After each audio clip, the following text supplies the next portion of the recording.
Investigators will remain in Washington state for a week or more as they gather evidence in Monday's passenger train derailment near Olympia, and they don't anticipate releasing the likely cause of the crash before they leave.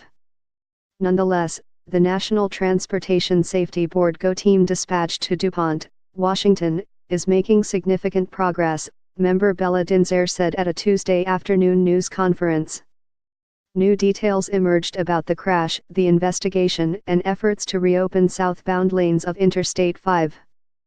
Zach Wilhoit and Jim Hamra, both rail enthusiasts, were identified as 2 of 3 people killed. Wilhoit worked for Pierce Transit, the public transportation agency for Pierce County, Washington. Hamra was a retired civil engineer who had worked for the Washington State Department of Transportation. The train derailment occurred at 7:34 a.m.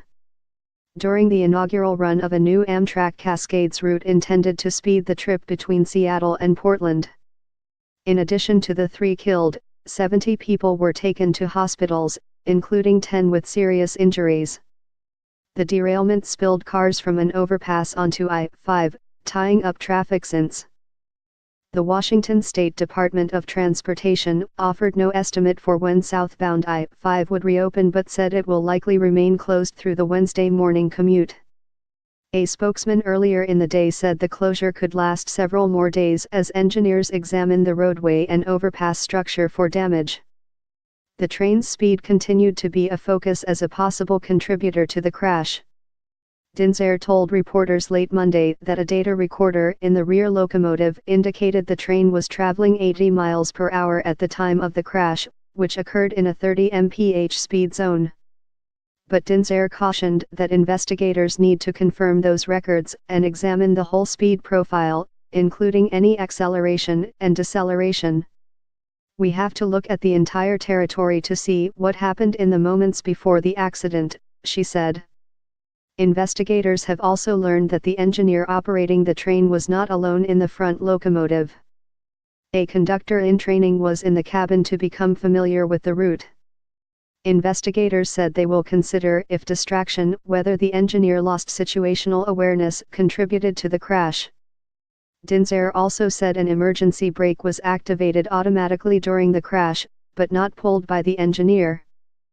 Positive train control technology that can automatically slow trains when they exceed posted speed limits was being installed on the route in advance of a federal deadline in 2018 but wasn't yet functional.